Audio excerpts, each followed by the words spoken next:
Hi, and welcome back to my Entrepreneur series.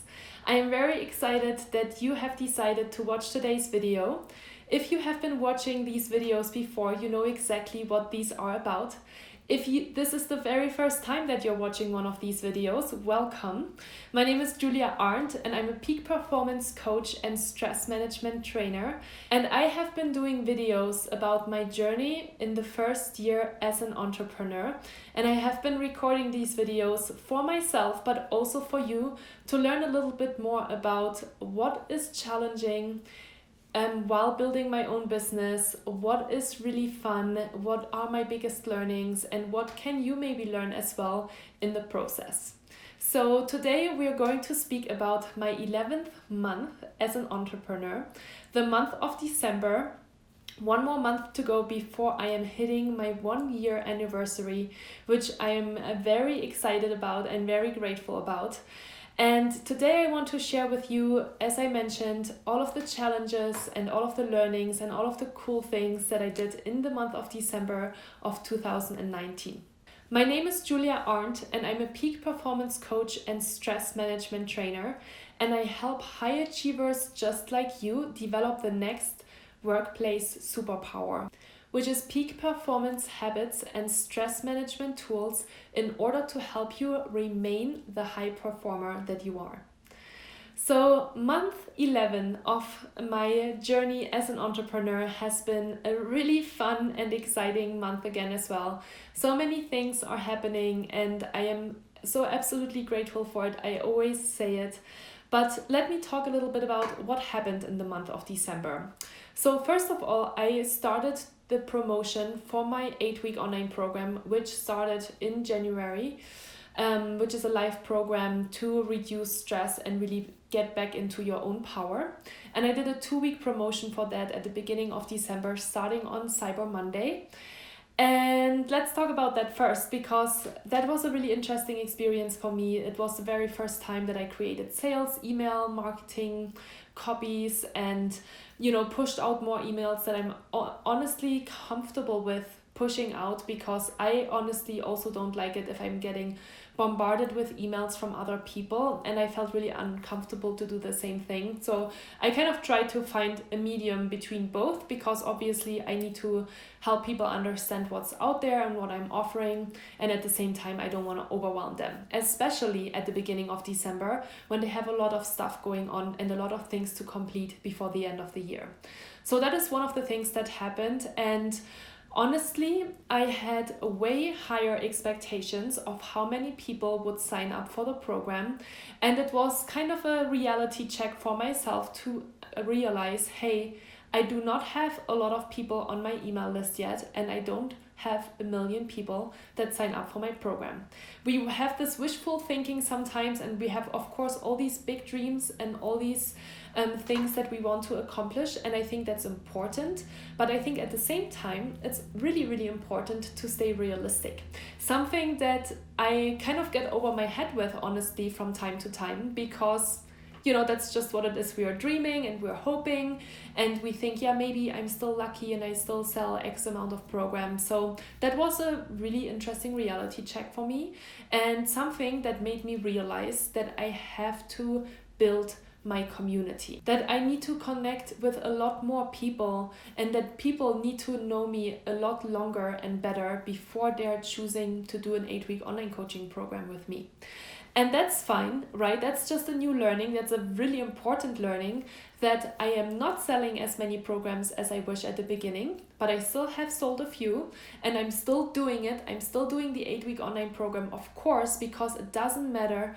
Every single person counts. And that, I think, is really something important to think about as well when you are an entrepreneur and when you're just starting your business, because we are seeing all of these other really successful business people and entrepreneurs. That's how I feel, at least, and I'm sure that you have made this comparison as well.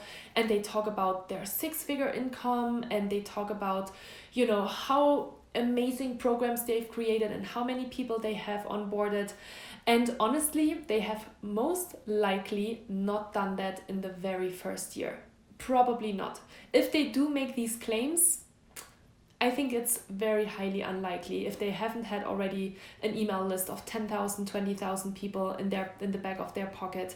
If you're really starting new, you will probably start really small as well. And that's totally fine. Because as long as you have people that sign up, as long as you have a few people that are interested and a few people that you can help, that is amazing.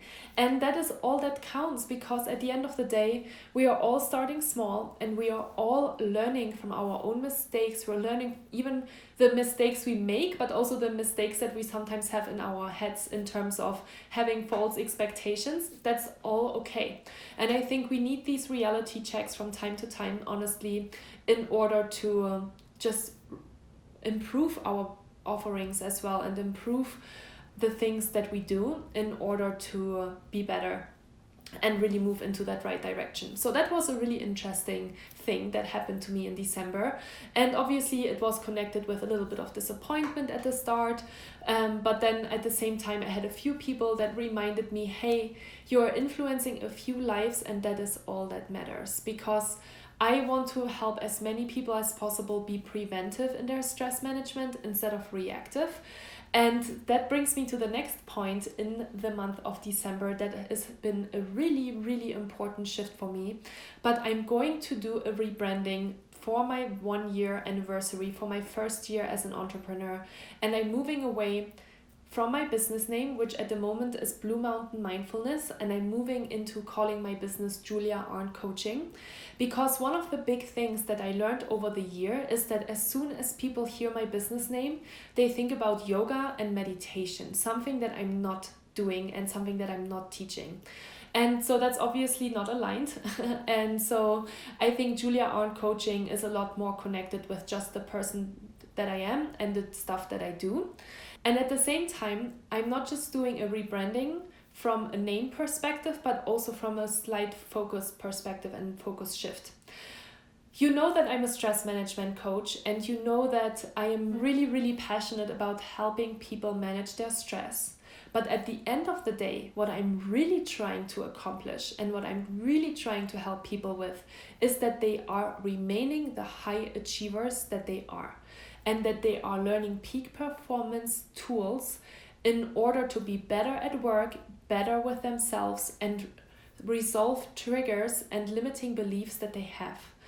And so I have decided to move away from calling myself a stress management coach and move into calling myself a peak performance coach. Because at the end of the day, that is what I am doing. I am helping people stay the high achievers that they are. People want to stay performant, they want to stay productive, they want to stay focused. And honestly, they don't want to talk about stress because stress is very negative. And I don't only want to reach people that are already in a stress cycle. I want to reach all of the high achievers that are working for forward-thinking organizations or that work for themselves and that have really high expectations towards themselves, that have been very successful in their life, that have proven that they can work hard, that they are extremely disciplined, that they are very successful, and I want to help these people stay there. And that is really my mission. And that has become so clear over the last couple of months. And I'm so excited about this shift because that's really what I would do. And I think I will reach a lot more people with that. And I will reach really the people that I'm trying to reach.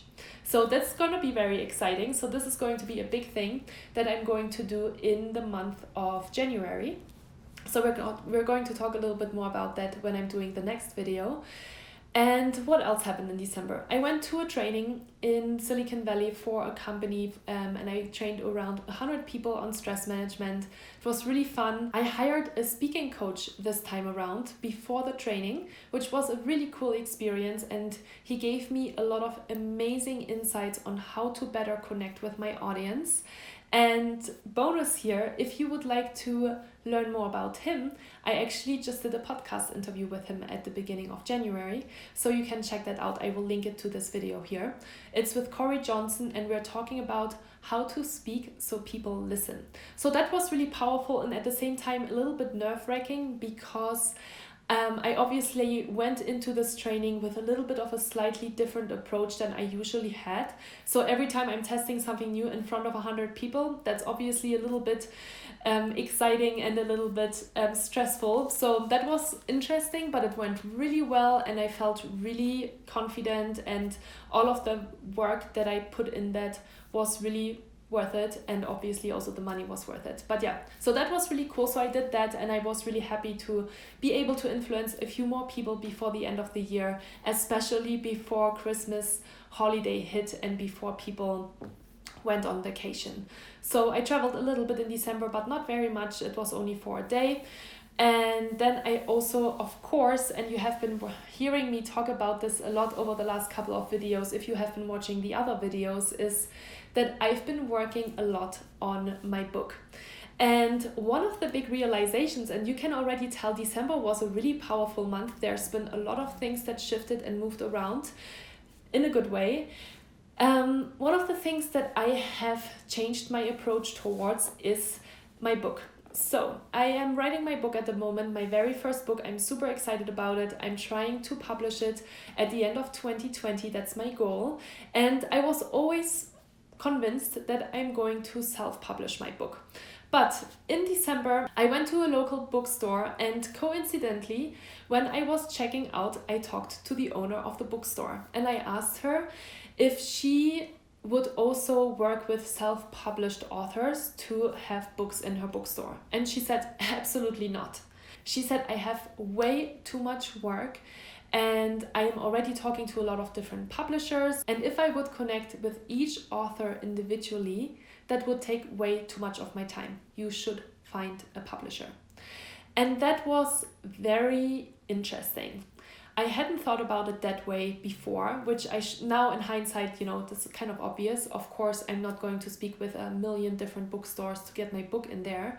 I need to work with a publisher. So that was a great inspiration and a great eye-opener for me, because I want my book to be in bookstores. I want to help and impact as many lives as possible, because I think I have a very, very important message. So I shifted my strategy with regards to that as well, and I decided to move away from self-publishing and move into finding a book agent and a publisher to publish my book in 2020. And very luckily, and something that I have been so grateful for over the last couple of months, I have some very powerful connections, and at the same time I'm seemingly always meeting the right people at the right time. So I met that bookstore owner that also offered me to help me with contacts that she has in the publishing world, which is awesome. But I also was invited to a podcast, and the host of the podcast, who's a Googler, has some really powerful connections into the publishing world, and he offered me to help. So he connected me with a book agent who is absolutely incredible. She has multiple New York best-selling authors under her belt, and she's been talking with me. And one of the things that she told me is that I should stop writing my book and I should start writing my book proposal. And a book proposal is basically a business plan about everything that you're planning to do in order to publish your book and promote your book. So I have been moving away from writing my actual book to writing my book proposal over the last couple of weeks, because that's what book agents and publishers want to see in order to sign you on. And that's been a really powerful journey, because just through writing the book proposal and really being really clear on who I am targeting, what I'm writing about, who are my competitors, what are competitor books that are having similar messages, and why is my book different, has been really powerful and really exciting. I've been really enjoying that a lot. So that's been really great as well. So I've been writing on my book proposal instead of my book, and I already have a book agent that I hope to be working with this year. As you can tell, it's been kind of a busy month as well, right? Lots of things going on, lots of stuff on my mind, of course, like shifting priorities, shifting strategies, and that takes a lot out of me, because it's not like, oh, this is happening and it's all great. There's usually always a period where it's like, oh, okay, this information just came in. What am I doing with this information? Do I like this information or do I not like this information? And then I'm taking this information, and then sometimes I have a day or two that I'm feeling really negative and frustrated because I don't know in which direction I should be going. And then I have kind of the breakthrough. And that's something that's been really powerful for me as well, and something that I want to share with you as a peak performer and stress management coach, because this is just the course of life, right? We think something we are doing is right, and then we get some information from different perspectives and different directions, and then we feel like we are kind of going into this hole because we don't know what to do, and it's really hard to figure out what's the next step and what's the right thing to do. And then we make a decision, and then we're going off in the next direction, and we're taking maybe kind of a slight shift or something, which is totally fine. And it's really important to acknowledge that that's just how life is, and to not get frustrated with these negative days, with these down days, with these days where we're questioning everything and we don't know what to do.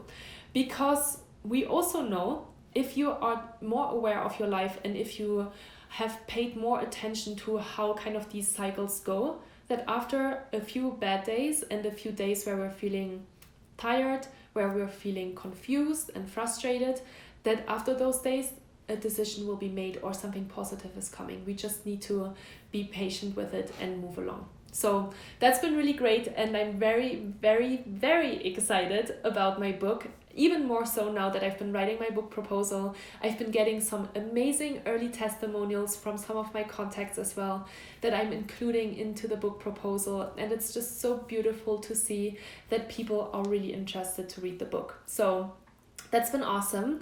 Other than that, in December, I was also very aware that I've been working a ton that year and that I need a break. So I actually made sure that I moved a few things around to take some vacation, which has been so important for me, and so important for me to recharge, especially before starting into 2020, where I have a lot of big plans and a lot of things are coming my way. So I did 3 days in Mammoth in California in a mountain resort with my boyfriend slash fiance and a good friend of ours, and then we flew with my fiance and his family to Kauai in Hawaii for 9 days over Christmas, which was so beautiful, such a beautiful island. So nice to get out a little bit and to have a change of tapestry and to just change up your routines a little bit as well. And to just also enjoy some summertime, because it's been getting really cold in Lake Tahoe. We have had a little bit of snow, and it's been nice to just recharge. And so I would like to say switch off, but honestly, I didn't really switch off. It's very hard as an entrepreneur to switch off. I've been very good at switching off while I was in corporate, because I was obviously paid and I was just an employee. So when I took 1 or 2 weeks of vacation, I didn't have really a hard time to completely switch off. Now that's very new for me. I have a very hard time to switch off, and in order to switch off and in order to enjoy myself, I have to honestly distract myself. So we did a lot of different things during those 9 days on vacation in order to relax. And that was really good, because if I'm just sitting around with nothing really to do, my head immediately goes to the next thing that is on my to-do list for my business. So something that I'm just learning and that I'm patient with, and something that I'm just observing at the moment and trying to find better ways to relax and recharge on a regular basis, of course, as well. And the other thing, and I have a few notes here because I'm always writing down all of the things that happened during each month to have a little journal for myself, is that I was really religious about my morning routine. Something that has been so important for me, and I've been talking about this so many times before. There's videos about my morning routine. But it's just recharging me, and I feel accomplished after I've done my morning routine. I feel like I've checked in with myself. I spent some time for myself, and it's been so important to manage my stress and to not completely freak out sometimes. So really sticking religiously to my routines over the course of the month of December, even while on vacation, was also really important for me. And I think, that brings me to the next thing, because it's always really important to find a balance between both, right? But finding a balance between what is really important for me and for my own personal well-being to stay sane. And then I'm going to keep doing these habits and these things and routines. And what is part of my routines that I can maybe let go for a couple of days while on vacation. So there needs to be that balance, of course. And yeah, so that's that. Let me think what else happened in the month of December. Maybe one more thing that I want to share at the end of December. When I came back from vacation and I finally settled back in and I started to plan for 2020, I felt really overwhelmed and honestly had kind of a dip in motivation for the first couple of days. And that made me realize that probably a lot of people have that issue when they're coming back from vacation and they're going back into work. So, I'm really always learning from my own behaviors and from the things that I experience, because I know that I'm just human and I'm probably not the only one that is having these issues. And that's been really feeding my podcast guests, that's been feeding my podcast topics, my YouTube videos, because I really want to help you to be the best version of yourself. And I want you to understand that we are all going through the same waves of being positive and being negative and feeling frustrated and feeling overwhelmed and moving on. And I think one of the things that was really helpful for me during that time was just to be gentle with myself and to not be as strict and not to fill my day with a million things right away. And at the same time, stay a little bit disciplined and do a few things to kind of start getting back into that cycle and finding my inspiration again and finding my motivation. As I mentioned, there were a lot of things that happened in the month of December, lots of strategy changes, lots of new thoughts. So with that, of course, comes a ton of work. Rewriting my proposals for companies, focusing more on peak performance, rebranding my website, working with my designers on new logo design. What else? Working on my book proposal. So many things. That's a lot of work for 1 month. And considering that I was on vacation for 2 weeks more or less, that's 2 weeks where I've been doing all of these different things, including having my 8-week online program promo, sending out emails, checking in with people, doing a day training in Silicon Valley. I mean, that's a lot of stuff, right? And that's been so helpful for me to really reflect on these things and be like, hey, Julia, you've been doing so many things, just cut yourself some slack and take a break, So I think, being honest with yourself and being happy and being relaxed about it is just as equally as important. So I've been blabbering a lot about this over the last 25 minutes. So I'm going to complete today's video, and I really hope this has been helpful for you. I really hope that gives you a couple of insights of how I'm thinking about building my business and at the same time manage my stress, because that's my biggest goal, to really be successful and at the same time have a really happy life. So I hope that you enjoyed it. If you want to watch more and want to hear more about me, you always have the chance. You can head over to my YouTube channel at Julia Arndt, and you can watch over 100 videos at this point about managing stress, being more productive, morning routines, having some really inspiring and awesome interview guests on my podcast as well. And you can also always, of course, head over to my website or to my Instagram account, where I am giving you a little bit more insights into my day-to-day. Okay, so that's all. Thank you so much for listening today. If you liked this video, give it a thumbs up, maybe leave a comment, even if you just say thank you or hi or bye. It's always really, really nice to hear from you. And yeah, that's everything. So thank you so much. With gratitude, Julia. Bye.